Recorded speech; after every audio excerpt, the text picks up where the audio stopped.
All right, folks, this is a 2016 Wrangler Sport Unlimited.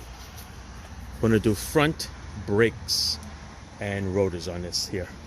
All right, this is the Duralast brand. Right there, that's the rotor. That's the Elite pads, which is the best ones that they have. Don't forget your nice little brake cleaner. All right, so basically after you take the wheels off, two 13mm bolts comes right out. Lift the caliper up, put it out of the way, and hang it up. This is a plant hanger. Hold it out of the way. You're gonna have to remove this little rubber piece off this bracket. Just slide it right out. Wiggle it and slide it right out. Okay? After you take the calipers off, the brake pads snap right off, no big deal. Over here, it's two 21mm bolts.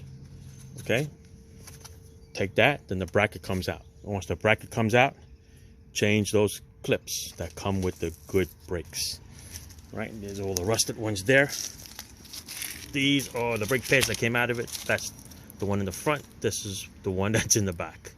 Okay, a little shot, right? Okay, change the hardware so that it glides nicely. The rotor comes out with no problem. Just take a nice little sledge, hit it right in the back, comes right out. Put that back on. Wire brush your bracket. Put the new hardware on. Put your 21mm back on there. Torque it to specs. Put your new brake pads back on. Okay. And now to the caliper. If you have a tool, there's a little squeezing tool, right, to squeeze it. What you want to do is you want to squeeze the caliper all the way in flush.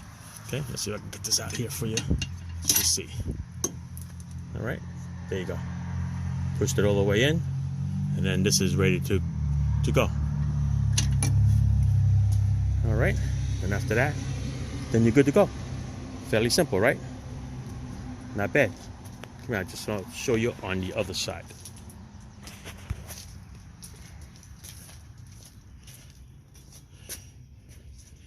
Same thing here. Look at the thickness of the rotor here. It's thin back there and thick back there. All right, same thing. All right, 13mm bolts here, and this caliper is going to slide right out. All right, you're going to need two hands, of course, just to poke it out of there. Same thing. Okay, 13, two 21s, takes the bracket out. Nothing holds this rotor here. Don't forget, this has custom wheels on it. All right, so it has this little ring adapter, concentric. Okay, holds it centered. I mean, one side of the Jeep doesn't have it. I don't know, I guess they just fall off. All right, that's it.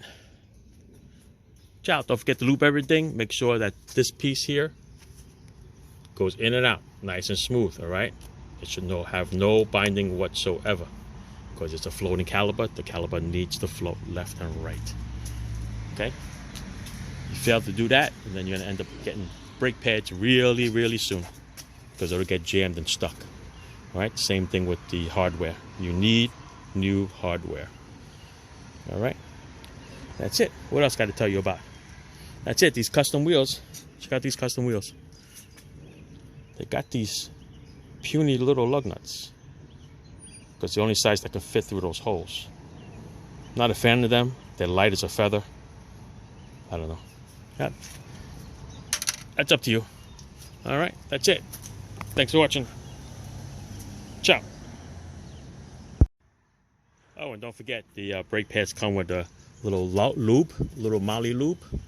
What you do is you put them in your right there on the side of your caliper, and don't forget the ones on your piston. All right, keeps it nice and lubricated, and hopefully no squeaks. All right, because they rub against this. I mean, it comes with these little pads here. The factory comes with these, but you never know.